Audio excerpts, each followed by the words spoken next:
EBD. EBD lição 13.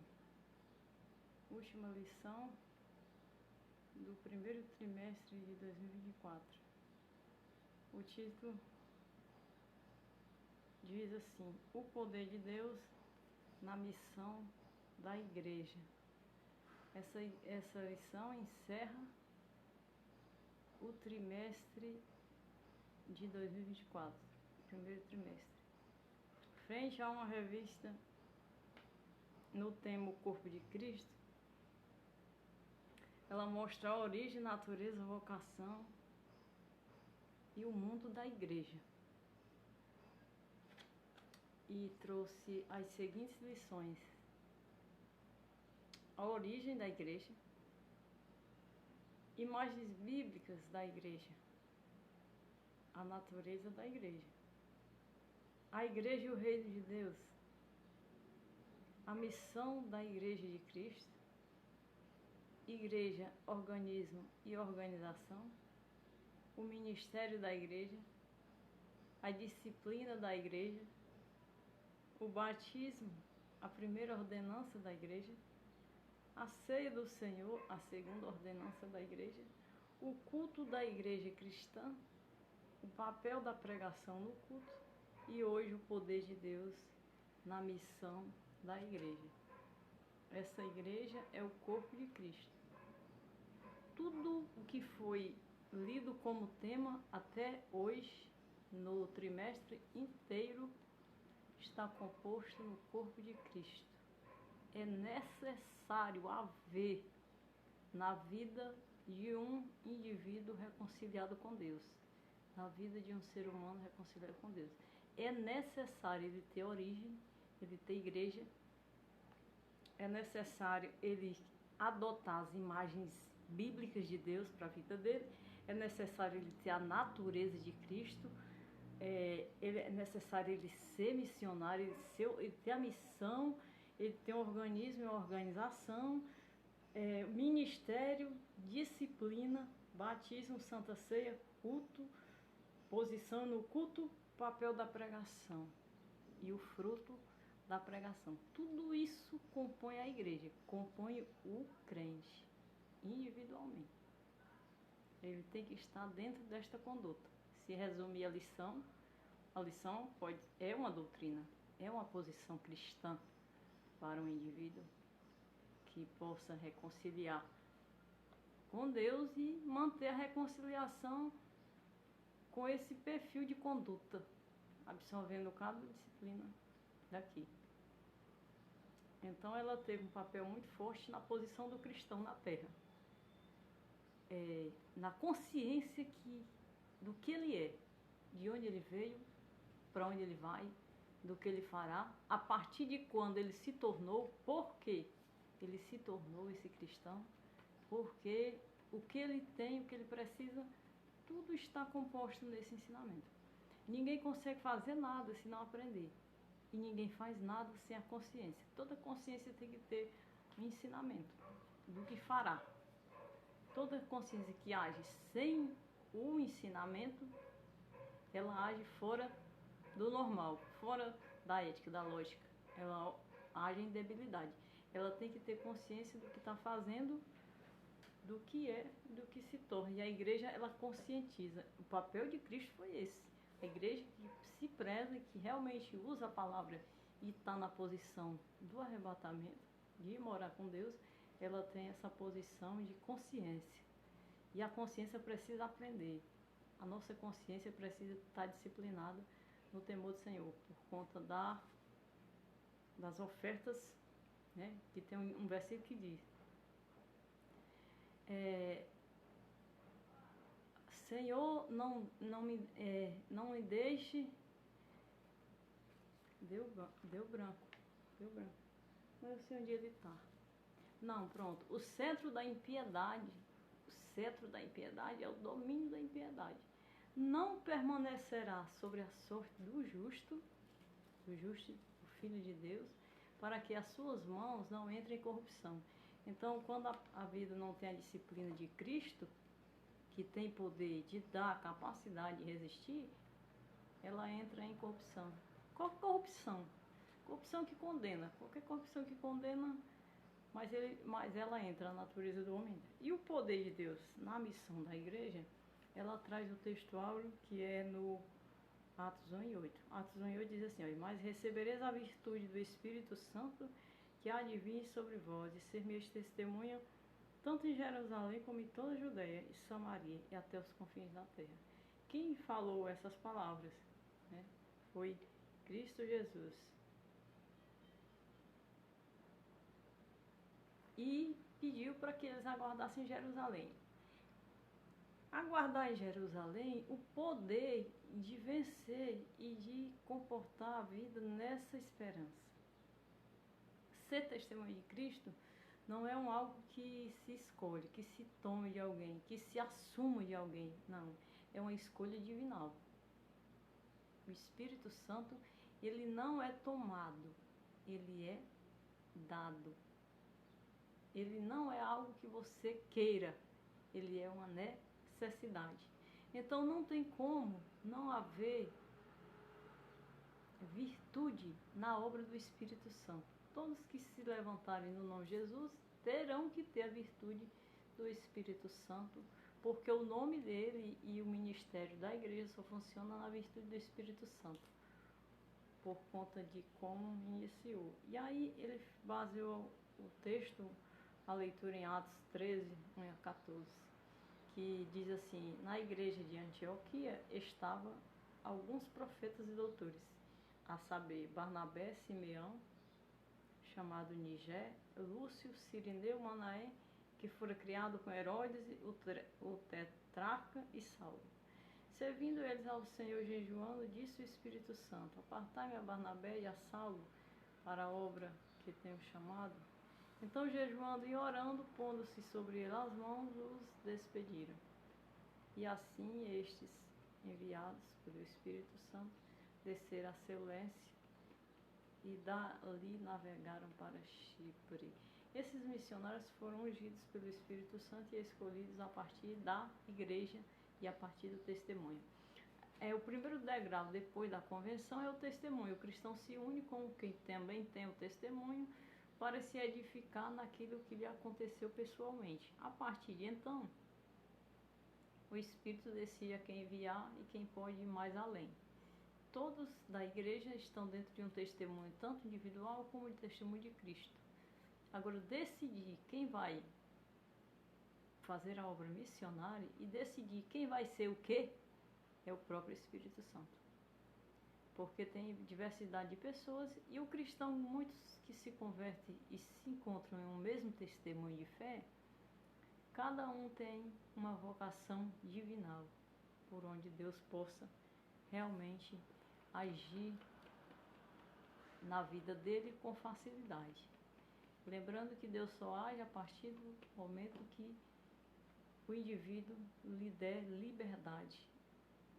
E Deus sabe quem dá a Deus a plena liberdade da ação e quem se restringe, se nega ou não tem capacidade de ir além daquilo que Deus espera, né? Então, a gente vê assim, 12 discípulos, né, 11, ficando 11, mas sendo reeleito um outro, e Paulo, o apóstolo Paulo, né? O apóstolo Paulo não fazia parte do discipulado, mas Paulo, ele teve uma capacidade de Deus tão grande que ele cobriu, digamos, vamos usar a expressão assim, ele cobriu a capacidade dos discípulos, não em sinais e maravilha e comunhão, mas em ministério. Ele foi muito além e ele edificou toda a igreja gentílica e fundou no gentio, fundou a igreja no gentio a fé e o poder pela qual Cristo libertou o Espírito Santo. Quando Cristo cumpriu e consumou em seu corpo, a igreja, o Espírito Santo estava livre, ele não estava preso mais a uma nação, a um povo. Ele estava livre para convencer e converter a quem lhe tivesse possibilidade. E é isso que ele faz até hoje. A personalidade de Cristo é eterna, por isso ele não resvala. A igreja está de pé por causa dele e porque ele está entre nós, mantendo essa obra. Então a diferença de escolha e de decisão vem do alto, vem de Deus. Mas nós nunca sabemos de verdade como Deus vai fazer e o que na vida de quem. Só precisamos manter a unidade no corpo de Cristo. Enquanto você for corpo, Deus terá poder de agir na sua vida e terá a promessa sobre a sua vida. O ponto 1 fala da doutrina, do poder de Deus na missão da igreja, a doutrina do Espírito Santo, segundo o Evangelho de Lucas. Lucas foi o discípulo que escreveu aos gentios, né? O Evangelho de Lucas, ele evangeliza. Então ele escreve aos gentios, ele leva a conduta de Cristo para pessoas que possam ser alcançadas, né? Cristo deu exemplo que Cristo não fundou o ministério dentro do templo, tiraram ele do templo para crucificar, ele fundou no caminho. Sempre Jesus ia no caminho, ele vinha passando pelo caminho. A mulher tocou nele quando ele estava no caminho. Então ninguém marcava lugar certo para encontrar o mestre, naqueles 3 anos de ministério, né? Então ele passava no caminho, curou o cego de Jericó, né? Encontrou no caminho o filho da viúva de Naim. Então era uma passada, não era uma estabilidade. A estabilidade era o coração de cada um. Então quando ele ia passando, a mulher tocou o meio da multidão, recebeu virtude, foi curado. E então por isso ele era o templo, ele é o corpo, ele é o templo. E por essa razão o Espírito, ele teve a liberdade de, quando Cristo consumou, ir buscar os que se haviam perdido. Então Lucas escreve a esse povo que Cristo vai passando. Ele escreve a todo o povo. Ele não limita judeu ou grego, né? Mas o evangelho dele evangeliza os gentios. E a lição, ela baseia-se em 3 pontos. O ensino revelado nos escritos de Lucas. O ensino, tanto o Evangelho quanto o livro de Atos, ambos escritos pelo evangelista Lucas. Ele era médico. Revelava o ministério do Espírito Santo na vida de Jesus e da primeira igreja como uma necessidade imperiosa. Foi Lucas que definiu a necessidade e não a razão. Ele definiu o Espírito Santo como sendo uma necessidade do indivíduo e não uma escolha, e não a razão, né? Então ele conseguiu fazer isso. E o 2 fala do enchimento do Espírito como uma experiência necessária. Pronto, eu já resumi. O que ele define é isso, ele define o Espírito como uma necessidade imperiosa pela necessidade. E o enchimento do Espírito sendo a experiência necessária. Porque você só passa a ser igreja, fazer parte dessa igreja, desse corpo, a partir do momento da experiência necessária. Necessária aqui. Necessária é uma necessidade. Necessária a sua vida, necessária o seu temor. E a partir de que o Espírito lhe enche, ele lhe confirma sobre essa salvação, sobre a comunhão de Cristo. E aí o 3, o enchimento do Espírito como uma experiência concreta. A experiência concreta é a experiência que se vê. Se por um lado Lucas apresenta o Espírito Santo como a necessidade de vida da igreja, por outro lado ele mostra o preenchimento do Espírito ocorre, ele mostra que o enchimento do Espírito ocorre como uma experiência concreta na vida do crente. A concretização é a visão. É você perceber no comportamento do indivíduo, do ser humano, do individual, a experiência do enchimento do Espírito Santo. Você percebe através do quê? Através do batismo com o Espírito Santo e através do batismo nas águas. Através da confissão, quem escuta decide confessar, confessa, desce ao batismo e desce e recebe o poder do Espírito Santo. Isso sendo uma necessidade, o indivíduo que mais está em estado de necessidade a favor desta conduta, ele é encontrado.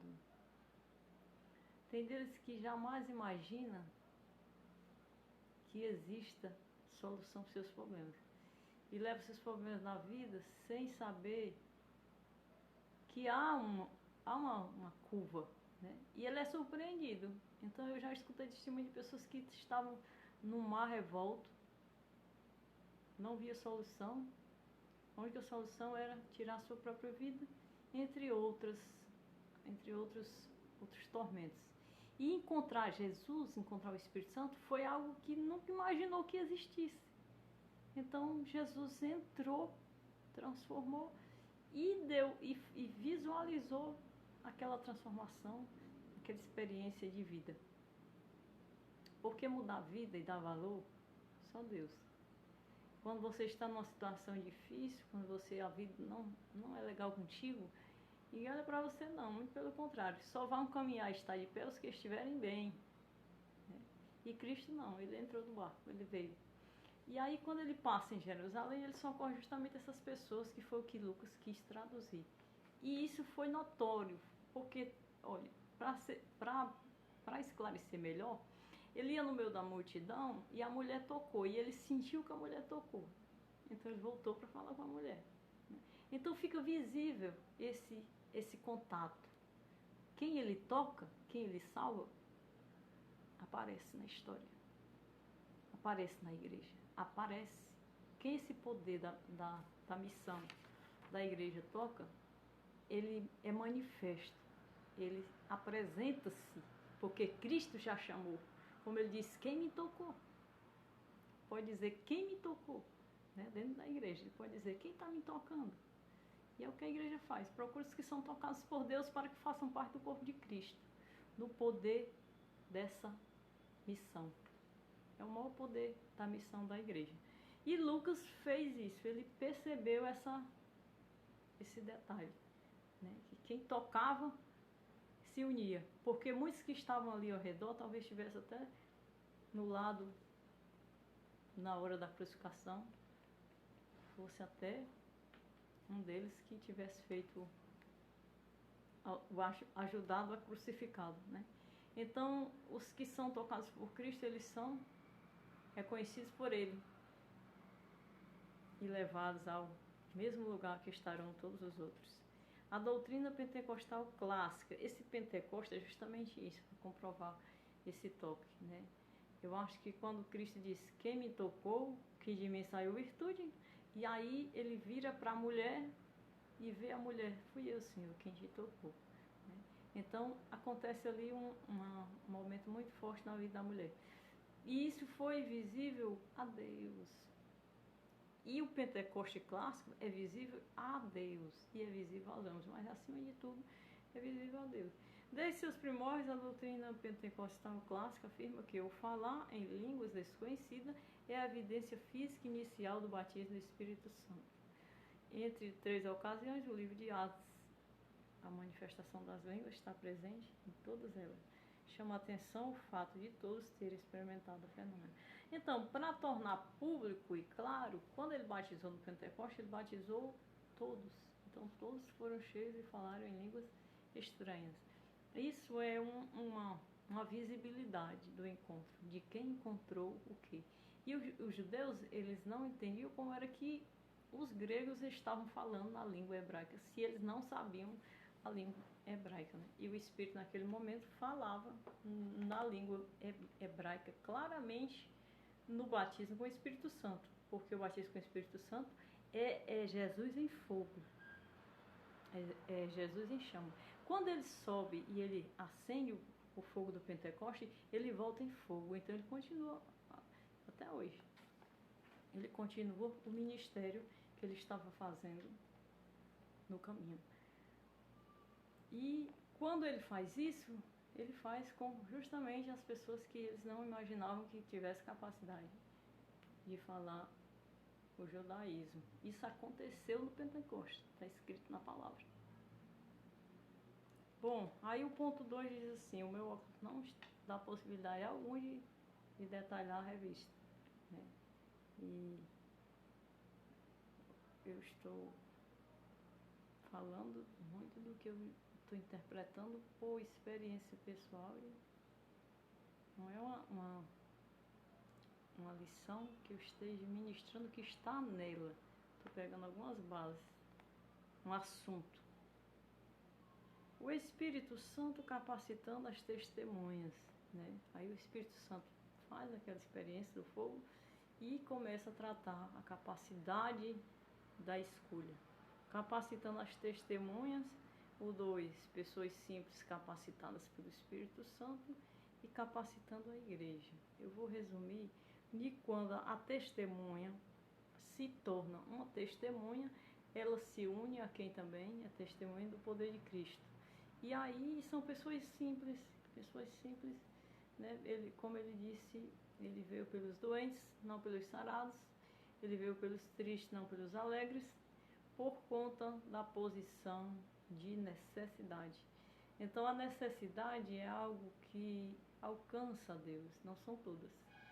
Mas é bem-aventurada que alcança, mas ele veio para os necessitados. Porque Deus não tomaria a forma de homem por algo que não precisasse dele. Porque toda ausência de necessidade tem um domínio, uma arrogância, um domínio próprio, né? E isso quebra qualquer necessidade, qualquer humildade. O ser humano, ele é humilde a partir do momento que ele precisa. Se ele nasce sem precisão, ele é mais difícil ter humildade. E isso não acontece uma vida nascer sem precisar de ninguém, de nada, né? Então, quando o nível de necessidade dele é bem menos, ele precisa bem menos da humildade. Ele constrói seu próprio mundo. Então ele passa muito por cima dos outros com facilidade. E não tem a experiência de saber o que é precisar. Mas tem vezes que tem humildade para viver e tem humildade para não precisar e até para ajudar. Então, quando se precisa, é mais necessário. A testemunha nasce da precisão. Todo barco que está sendo naufragado, que chega a uma corda e o salva, ele vai falar de quem? Da salvação, da corda. A corda que o salvou. Então, ele capacita as testemunhas. O Espírito Santo, quem decidiu, quem fazer a obra missionária na igreja de Antioquia, né? Quando ele disse, Paulo e Barnabé, apartai-me a Paulo e Barnabé para a missão. A igreja tinha sido a igreja primitiva, a primeira igreja gentílica em Antioquia. Então ela precisava crescer. E esses missionários, Paulo principalmente, que era com muita determinação, ele se destaca totalmente por conta da capacidade, ele fez a região todinha. Ele saiu da Judéia e ele fez a região, eu acho que era Roma na época, talvez fez a região. Eu sei que ele evangelizou todo o estado da Roma e tem os lugares todos que ele passou evangelizando e fazendo missões. E ele fundou igrejas ali. Quando Cristo fala, dá para sentir quando a gente lê as igrejas do Apocalipse, que eram igrejas que o apóstolo Paulo tinha passado, tinha fundado, né? Então Paulo ele evangelizou toda a região, todos os territórios que tinham pessoas. Mas o Espírito Santo dizia que ele ia até os confins da terra. Os confins da terra, onde houvesse território, né? Daquele tempo para hoje, os outros territórios foram descobertos, foram povoados, né? Foram desbravados. E então a gente sente que a palavra hoje está conosco na mesma proporção, no mesmo conselho. porque ela veio até nós desde a promessa. Mas no tempo Paulo foi fazer a obra missionária, ele evangelizou toda a região que ele nasceu. Ele era de Tarso, romano, ele evangelizou Roma inteiro. E os judeus evangelizaram a Judéia e as igrejas ali ficaram fundadas, né? Até onde a igreja conseguiu constituir e converter. Ela passa por um processo porque pela a minusculidade dos territórios. Os territórios ainda eram curtos e a igreja fundou uma escola apostólica por causa dos apóstolos que eram capazes, e o apóstolo Paulo fundou uma escola para ensinar e ensinar. E quando isso aconteceu, Paulo era de Roma, foi preso, ficou sob o domínio de Roma e não ficou sob o domínio das igrejas. Mas como romano, ele fez a obra, escreveu as cartas e foi pastor de todas as igrejas, né? Então o tempo passa e as gerações leva Paulo, leva os apóstolos, leva os discípulos. E essa escola católica passa a ter outra origem, outra versão. De maneira que eles conseguiram confundir e apagar a presença do Espírito Santo, que é uma coisa fina. É necessário o Espírito Santo ele estar ativado poderosamente na igreja, por conta da apostasia, por conta do que vem tão bem disfarçado, ou que vem tomando a forma de qualquer forma, né? Tem até as teologias modernas que invalidam e tentam vir se infiltrando ali devagarinho e querendo, não pode ser assim, não pode ser assim, não pode. Então tudo isso pode causar um náufrago ao Espírito, porque o Espírito Santo é quem respalda. Mas o que a igreja passou como uma decência, como um limite, né? Porque quando Deus reativou ela dentro da igreja católica, quando Deus tomou a palavra e colocou a palavra viva para exercer a igreja primitiva, ela tomou a forma da salvação novamente e libertou as pessoas para decidir a vossa conduta e a vossa passada na terra. O ponto 2 fala do Espírito Santo capacitando as testemunhas nesse perfil. Paulo funda a escola apostólica, né? E essa escola, ela tem poder de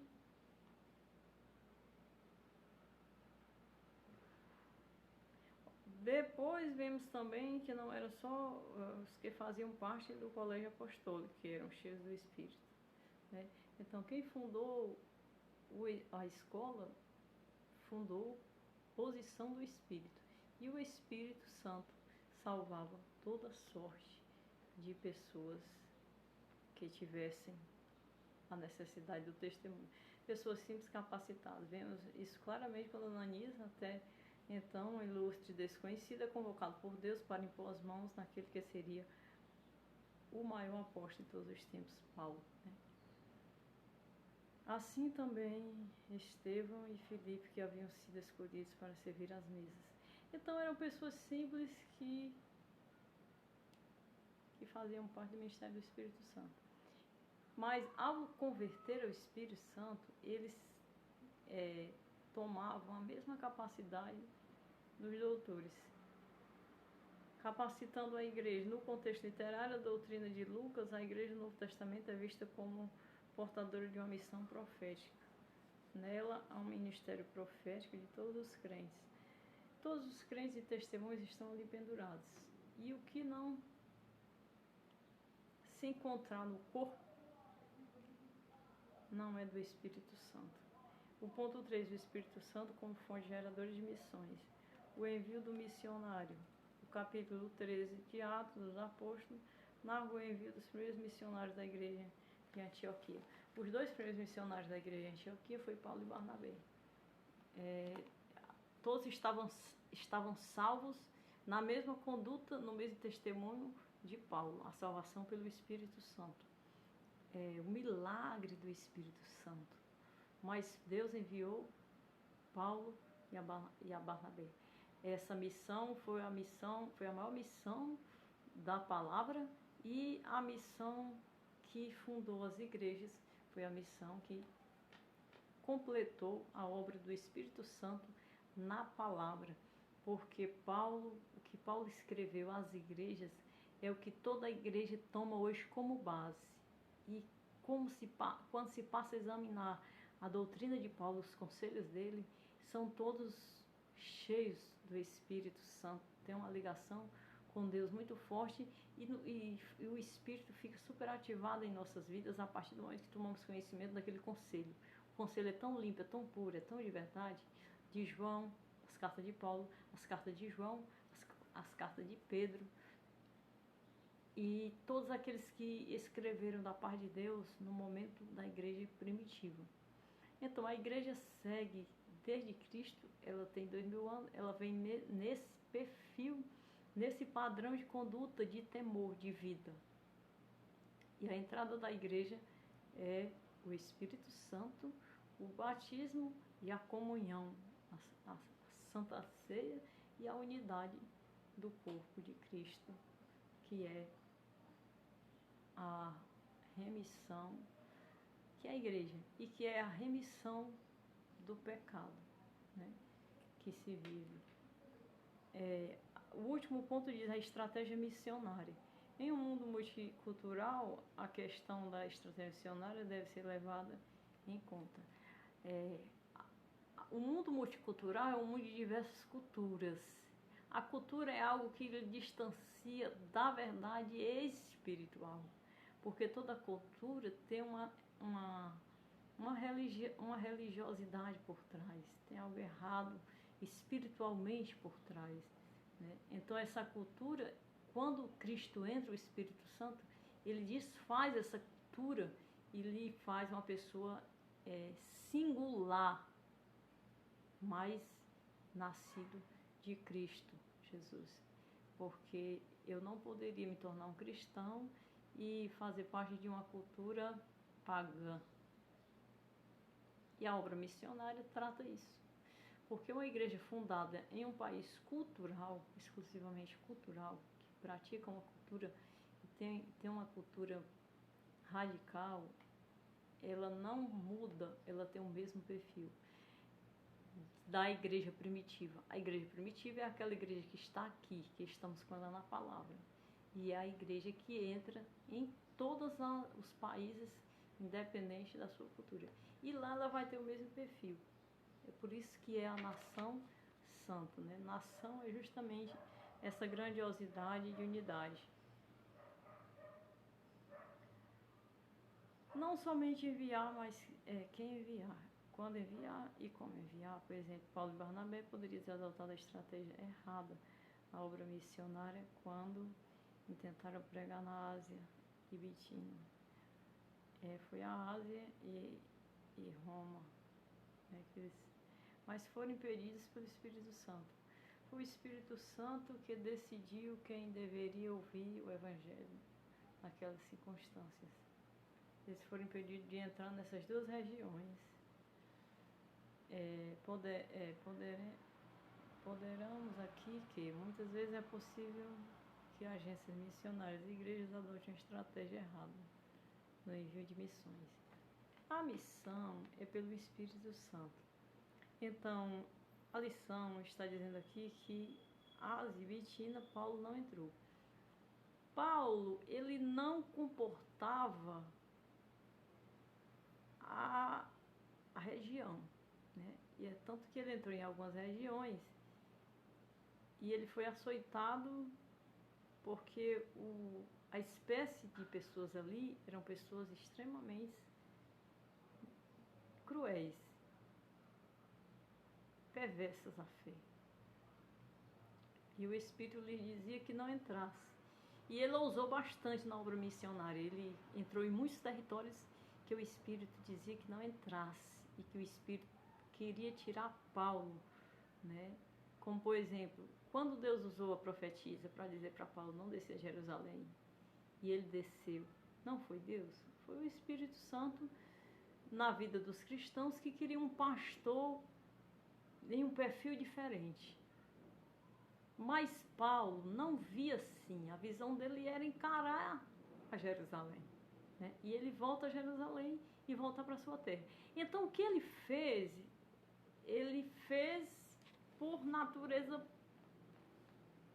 romana, digamos, né? Assim, digamos que ele fez por natureza romana, mas ele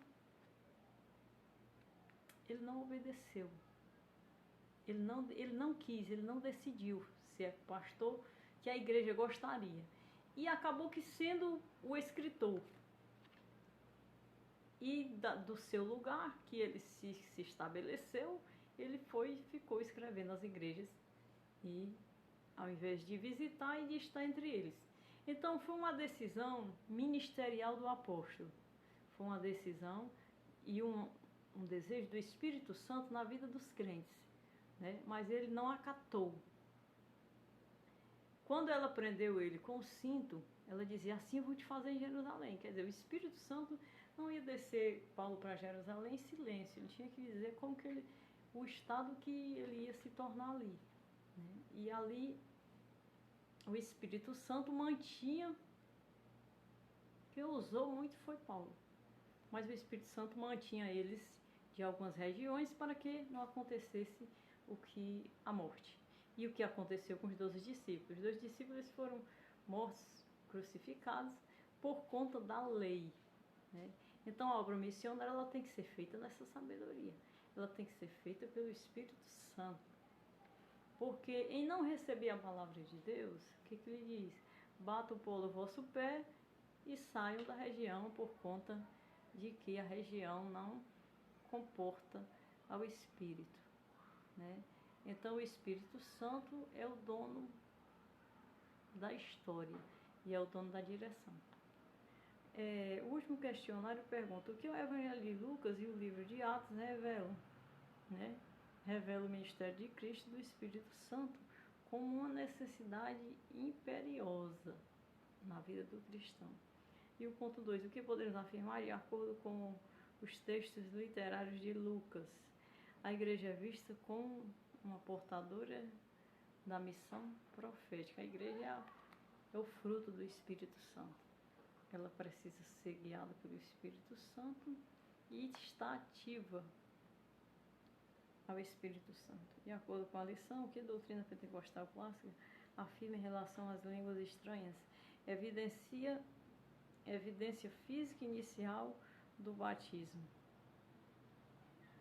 De acordo com a lição, o que a doutrina pentecostal clássica afirma em relação às línguas?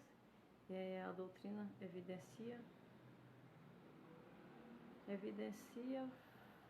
evidência física inicial do batismo com o Espírito Santo. É o dom da língua, do mistério da língua estranha, né? A língua dos anjos. A língua dos anjos, ela tem assim ela tem um idioma misterioso, divino. Ela não traduz, ela não fala conosco com o nosso dialeto. É o anjo, é o Espírito Santo, e ele fala em outra língua que não é aqui. Pode ser qualquer som, pode ser qualquer barulho. Não pense que alguém é mais velho com o Espírito Santo, com um barulho só, não é o batismo, é o batismo do Espírito Santo. É o som que o Espírito está transmitindo através daquele crente que é incompreensível, porque realmente não é para ser compreendido, porque é estranho, não é daqui. Então ele entra em uma comunhão misteriosa e extraordinária, que é a comunhão de Deus, que é o contato com os anjos, né? Então, por mais que ele esteja cheio do Espírito Santo e ele esteja emitindo só um som, ele está em comunhão com Deus. Entre Deus e ele ali está acontecendo algo que talvez nem ele tenha capacidade de interpretar e nem precise, né? É uma comunhão de Deus. Então essa é a língua dos anjos, né? Porque só Deus conhece o que está fazendo com aquela pessoa naquele momento, entre ele e Deus, né? E a memória dele pode também não... Quando eu oro em línguas, eu não posso muito bem não traduzir o que eu estou falando, mas a Deus está sendo traduzido por conta da minha identidade, né? Do que eu me tornei para com Deus. E essa é a origem da língua estranha. Ninguém traduz o que está falando com Deus, porque uma ministração já está falando, é língua dos anjos, língua estranha, língua de Deus. Língua que Deus, né? Se você tiver uma visão de um anjo se comunicando com Deus, você não traduz se Deus não te der o discernimento. Você só vai conseguir traduzir, você só consegue traduzir se Deus te der o discernimento. Quando Isaías viu a Deus e viu os anjos, ele conseguiu porque Deus deu para ele a tradução. João também, algumas coisas João conseguia traduzir, mas teve momentos que João não conseguiu traduzir o que estava acontecendo. E esse é o batismo com o Espírito Santo. De acordo com a lição, porque não havia separação entre líderes e membros na questão da capacitação do Espírito Santo. Porque o Espírito Santo veio sobre toda a carne, em uma manifestação, na mesma manifestação do poder do lugar. Então, o que liderava, no caso, por exemplo, o discípulo e qualquer outro membro inferior que convertesse, ele recebe a mesma medida do Espírito Santo, o mesmo poder, né? Então, embora ambos tenham duas funções diferentes, eles recebem a mesma medida do Espírito, porque é o Espírito quem enche a nossa alma. Nesse enchimento do Espírito Santo é que está a igualdade, é que está a unidade do corpo. Todos serão cheios do Espírito, então todos estarão em um mesmo corpo, em uma mesma grei. Não haverá diferença de unidade, porque isso não há no reino de Deus. Nós estamos em um mundo e uma natureza que há diferença, mas em Deus não há. Todos estarão cheios, como ele enche todos do Espírito Santo. Em uma mesma medida, ele enche o pastor, os líderes e os liderados e os membros. O que chama a atenção na narrativa de Atos 13, a participação ativa do Espírito Santo no envio dos missionários. Atos 13 é a escolha dos missionários, é o envio de Paulo e Barnabé para a obra missionária. E a última conclusão da lição, né, para mim, é que o Espírito Santo foi libertado a todo o que crê no Cristo de Deus e é enviado ao mundo inteiro pela Igreja de Jesus. E outra reflexão é que Cristo liberta o Espírito Santo do coletivo de Israel. Lucas entendeu que ele seria para quem Deus decidisse, por Cristo, construir a igreja. Então ele tira o Espírito Santo da nação e o liberta ao mundo. Então aquela obra que o Espírito vinha com o povo hebreu, em consertar, em reconciliar, em formar outra aliança, o Espírito Santo está com a igreja. Amém. Está encerrado o primeiro trimestre da EBD de 2024. Janeiro, fevereiro e março. Revista O Corpo de Cristo, Origem, Natureza e Vocação da Igreja no Mundo.